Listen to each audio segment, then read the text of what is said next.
7% cover करते हैं, तो 5 साल के लिए रहता है। आप का और हमारा डिपार्टमेंट का रहेगा। बात करें कश्मीर में शॉल पिछले 2000 साल से बना है। क्राफ्ट परवेज साहब, शाहिद साहब। ये आज नेशनल हैंडलूम डे है। नेशनल हैंडलूम डे के मौके पर यहाँ हैंडीक्राफ्ट हैंडलूम की तरफ से ये रखा गया है छोटी सी एग्जीबिशन, ताकि लोग आए, नए नए डिज़ाइन देखें और जो आपस में एक दूसरे को जाने पहचाने की क्या क्या गवर्नमेंट ने क्या क्या स्कीम रखे हैं आर्टिज़नों के लिए, कौन कौन सी जो नए आगे वाले इश्यूज़ हैं।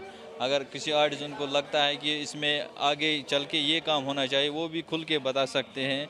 इससे मतलब अपना विजन खुलता है ऐसे मौक़ों पर। गवर्नमेंट को इसका इनिशिएटिव लेना है, जैसे लिया है जीआई टैगिंग किया है, उससे मतलब हमारे क्राफ्ट की अलग पहचान मिली है।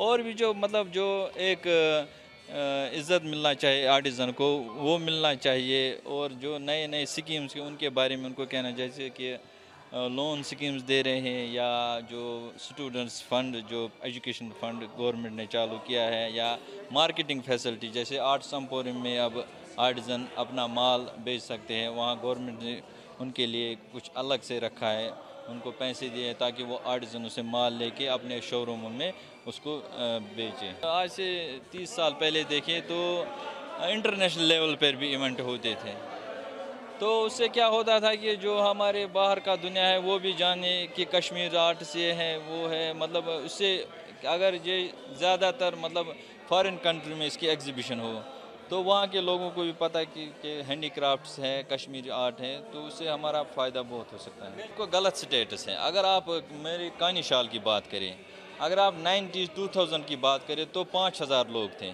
इस वक्त अगर आप सर्वे देखेंगे 50,000 से ज़्यादा है, तो वो यंग ही जनरेशन है।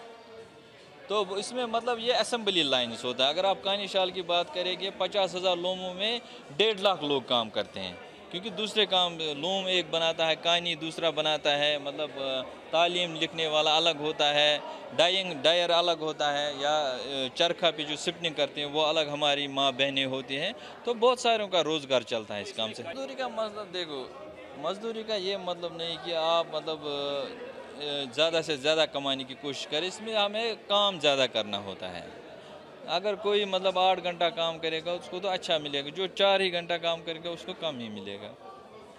वो नहीं, आज भी अगर देखें तो सेकंड इकोनॉमी हमारी कश्मीर में जो होती है हैंडीक्राफ्ट से आती है। अगर आप देखेंगे कि फ्रूट के बाद यही एक इकोनॉमी है जो हमें संभालती है। जीआई टैग से बहुत फ़र्क हुआ है हमें, कि हम अब मतलब ये नहीं बताना पड़ता है कि ये डुप्लीकेट है, नकली, वो खुद देखते हैं। जीआई टैगिंग QR कोडिंग से हमारा मतलब है, उससे हमारा बेहतर हुआ है। मतलब जो शाल 10,000 में बिकता था अब 14,000 में बिकने लगा है, उससे बहुत बेहतर हो, और कस्टमर को चीट नहीं होता है। मेरा नाम अब्दुल वाहिद देवा है। मैं यहाँ पे आज हैंडलूम डे के सिलसिले में मुझे बुलाया गया, और मैंने अपने घर से जो शाल बनाए हैं वो मैंने यहाँ पे इंस्टॉल किए हैं, ताकि हमको खरीद फरोख्त इसमें जल्द से जल्द हो जाए। प्रोग्राम वीवर्स के लिए बहुत ही फ़ायदेमंद साबित होगा। हमको पूरा यकीन है कि ये आपके वसादत से हम वीवर आला हुकाम तक पहुँच जाएंगे, और जो हम शाल बनाते हैं इसको हम अपनी आँखों की रोशनी ख़त्म करते करते बनाते हैं। हमारा यही मुद्दा मकसद होता है कि इसको जल्द से जल्द हमको ख़रीदारी मिल जाए। तथा मैं लगभग 18-19 साल से ये काम कर रहा हूँ।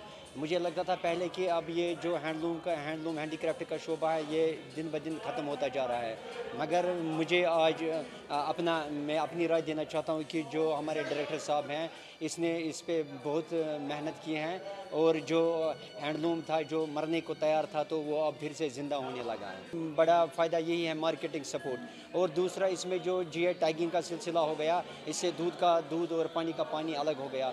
एक कारीगर अपने कारखाने में 1 महीना 2 महीना शाल तैयार करके फिर उसको खरीदारी नहीं मिलती है, तो वो दिन ब दिन परेशान होता जा रहा है। हमारा यही मुद्दा मकसद है कि आपकी वसादत से हमको इन जो हम शाल बनाते हैं इसमें जल्द से जल्द खरीद फरोख्त मिलनी चाहिए। So I think, as I mentioned earlier, we are assembled here to celebrate the Handloom Day, right? The purpose of this is to celebrate and recognize the contribution of the artisans, recognize the contribution of the artisans of the country, artisans of Kashmir, of J&K, in the the economic growth of the country. Right? So you all would know that even in the independence movement, the role that the Charkha played in making and India self-reliant. You would also appreciate that in the last year, compared to previous to this year, our exports have increased significantly, in fact more than doubled. And a major component of those exports are handicrafts and the handloom from J&K. Carpet, pashmina shawls, paper mache, all these have, the exports have more than doubled. Right? There's hardly any element from the handicraft sector, handloom sector, where there has not been an increase in the exports. Similarly, in terms of the sale, rest of the country, again, there's been a lot of vibrancy. The role of the government in this respect is that of the facilitator. The role of the handloom handicraft department is of a facilitator. And since 2019, a number of schemes have been introduced to ensure that both the languishing crafts and the overall the crafts that are there in J&K are revived and they prosper. So there's a Karkhandas scheme that was introduced to ensure that the apprenticeship model remains vibrant.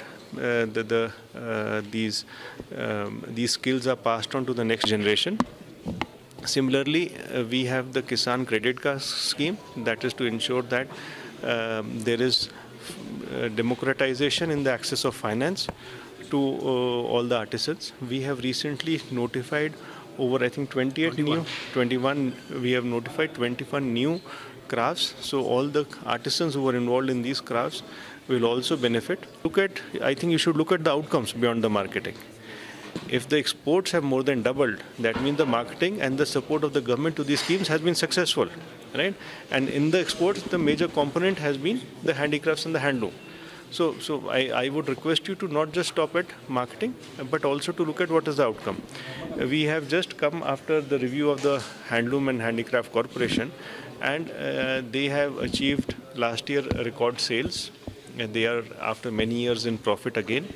So I think all this is proof that the government schemes and the government support measures for the handicraft sector are bearing fruit, and we will continue to work along these lines with greater vigor and greater initiative to ensure that the artisans are fully supported.